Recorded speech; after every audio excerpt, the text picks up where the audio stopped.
Hi, I'm Dan Satterberg, King County Prosecuting Attorney, and welcome to another edition of the Prosecutor's Partners. This is the show where we introduce you to the people and the organizations that are making a difference in our community. Today, we're in the historic Pioneer Square neighborhood of Seattle, outside the law offices of Columbia Legal Services. For the last 50 years, Columbia Legal Services has been providing legal services to the poor, but they've also been advocating for changes in our community, changes to our laws, changes to our criminal justice system that make it work better for all of us. Let's go inside and meet the people behind Columbia Legal Services. And I'm joined today by Aurora Martin, who's the Executive Director, and Murph Eman, who is a staff attorney. Murph, Aurora, thank you for being part of the Prosecutor's Partners. Thanks. Thank you, Dan, and welcome to Columbia. Can you tell us a little bit about Columbia Legal Services? I know that the scope of what you do is quite broad. Yes, Columbia Legal Services has been around for close to 50 years. We're a nonprofit civil legal aid program, and what we've been known to actually do throughout the years has really been focused on systemic advocacy.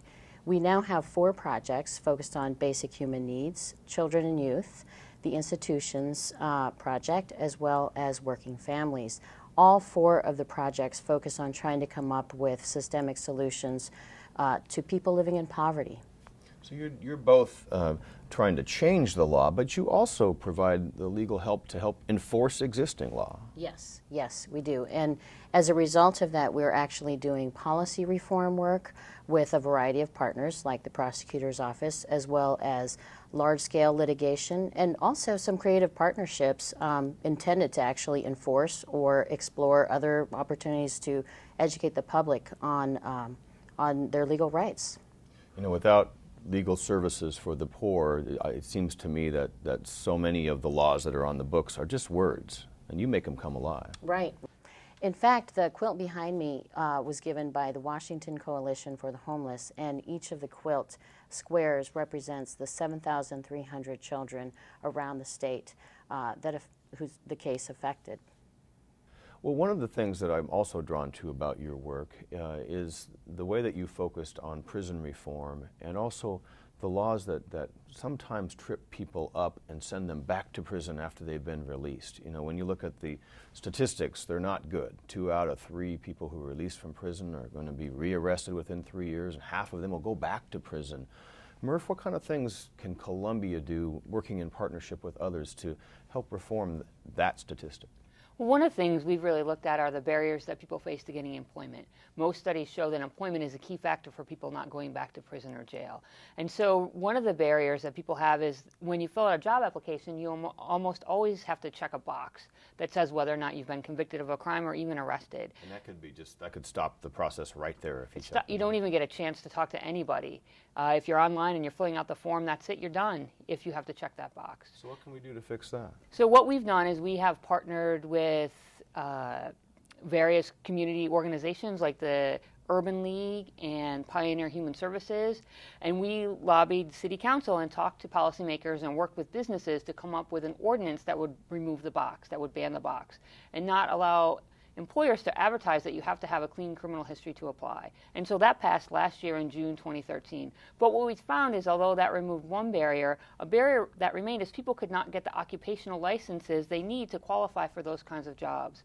There are over 100 different occupations, both skilled and unskilled, where if you have a criminal history, then you can't qualify for that occupational license. Give me an example of a couple that you can't For example, if say that you are an alcoholic or a drug addict and you have been sober for 10, maybe even 15 years, and you want to give back to that community by being a drug and alcohol counselor, your criminal record can prevent you from getting the license that you need.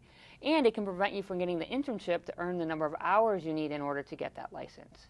And sometimes people who've had a past with some trouble in it have a lot more credibility relating to the people they're trying to help. Exactly. Sometimes those folks can be the most effective counselors that we see. So what can we do about removing those artificial barriers? Because that was never part of the deal between the prosecutor and the attorney, the defendant, and the judge. That wasn't part of our deal in court. How did all of those things crop up, and how do we get rid of them? Well, these are called collateral consequences, and they've come up in the last decade. So to get tough on crime, these laws were passing. If you have this type of criminal history, you can't work in this occupation.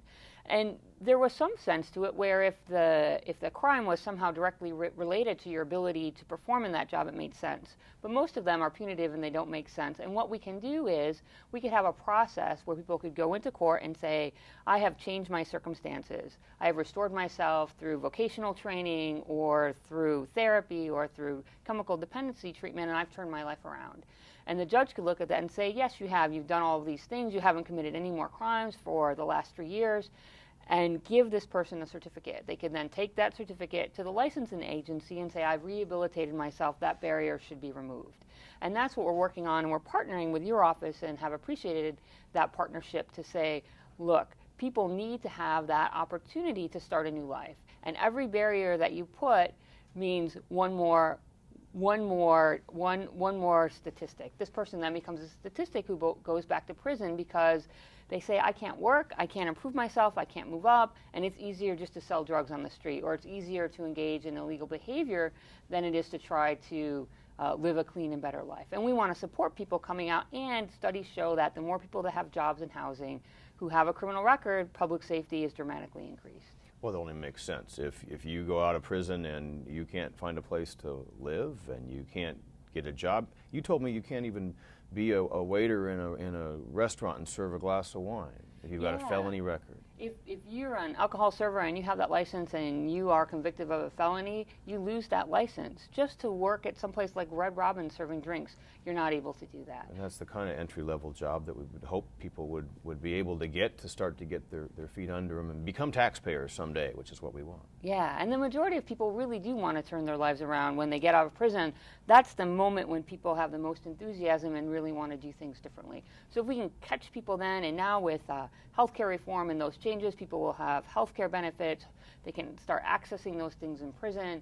And it's shown that a recent study by the Department of Social and Health Services in Washington showed that if people have access to health care, then they have access to substance abuse treatment, they're healthier, and if they have housing and employment, the recidivism rate for those folks is dramatically decreased by people who don't have those kinds of services. One of the other things that seems to trip people up is what we call LFOs, or legal financial obligations. And I know that Columbia just authored a big study about that. Can you tell us what that was about? Actually, the legal financial obligations report that we just put out in February was co-authored actually by the ACLU of Washington together with Columbia Legal Services. And Columbia had engaged in an investigation of how courts across the state were treating legal financial obligations, and we found that it was very uneven. I know Murph also has worked on LFOs, and so what we tried to do with the report together with the ACLU is to provide a public education report that was analyzing the patterns across the state and trying to come up with a proactive solution with the courts and other partners. And Murph, maybe you could talk a little bit more about some current efforts as a result of the report. The counties who were featured in the report, all but one, have really taken some steps to change their practices. For example, some are now defining what it means to have the ability to pay, because in our country, you can't be thrown in jail if you can't afford to pay. That's a pretty important thing. We don't put people in jail just because they're poor. Yes, just because they're poor. So if someone can't pay, some courts have instituted community service as an option. Rather than just throw them in jail, you can reduce your fines now by working and benefiting your community, which makes more sense than just throwing someone in jail, which costs the county a significant amount by itself. And it can set people back. They lose their apartment, they lose their job, they're all over. What kind of fines are we talking about that people would be? Anywhere from $500, which is typical average in King County, to $3,500 in some counties. They're huge amounts. And even if someone made a minimum payment over 25 years, they could never pay off those LFOs at that rate because they accrue at 12% interest. 12%. So you could get out after some time in prison or jail and be given this bill, and you may look at it and go, I'm never going to be able to pay this, and drive you underground or make you go back into the world that got you in trouble in the first place. Right. It affects your credit, and that affects your ability to get housing. It can affect your ability to get certain types of jobs, and it's demoralizing for many people. And many people would be willing to do community service, or they would be willing to pay the principal if they can do that. And we're talking about ways for people to be able to do that, to reduce the interest or to get rid of the interest altogether if they're able to pay the principal. And we're also looking at making sure that restitution gets paid, because that should be the priority. That's the money that's owed to the victim. That's the money that's owed to the victim. So that's first. That goes first, and then whatever is owed to the government can be worked off through. It should be able to be worked off in some way, or having a cap on how much a person has to pay, and really looking at their ability to pay. And if it's willful or not, if really the person is working at a minimum wage job and they've made their payments every month for the last 5 years, maybe at that point the court could look at it again and say, really, does it make sense for this person to continue to make these payments? So your study has really raised awareness around the state about that fundamental principle that we don't put people in jail just because they're poor. Now, if they can pay and don't, that's a different matter, but that's not the situation in most cases. And one person who commits a crime in one county and commits the exact same crime and is sentenced under the same state sentencing laws, one may have a $4,000 fine and one has a $500 fine. So it's so different, and we're trying to get some continuity around the state in those kinds of fines. You know, it's always seemed to me that the goal of a justice system ought to be to reduce recidivism, but we haven't been doing a very good job of it as a nation or even in Washington State. Sounds to me like you've really taken that on as a core mission of Columbia Legal Services. Yes, that is. The work that we did on the legal financial obligations, and really the work that the Institutions Project of Columbia does, is an example of the way in which Columbia views justice, and that our vision of justice is really that when people have the opportunities and the tools to achieve social and economic justice, a more inclusive and equitable society is possible. And the example of the legal financial obligations is really an example of a very particular area in the law that's directly impacting poor people. And if we fix it through public education, through protocols within the justice system, through legal changes in the statutes, that can have a dramatic impact on the entire system, and therefore affect not only the individuals but also the families and also the communities that they live in. It can really address issues of the revolving door, so to speak, of what the criminal justice system is really experiencing and sort of struggling with. And there's a ripple effect of every individual who's in prison. There's a family and others who are affected by that. Well, thank you very much for your work to help improve the justice system, and thank you for joining us on the Prosecutor's Partners. To learn more about Columbia Legal Services, you can visit them on their website, which will be shown on the screen right below me. And thank you for, again, turning in to the Prosecutor's Partners. We'll see you again next time.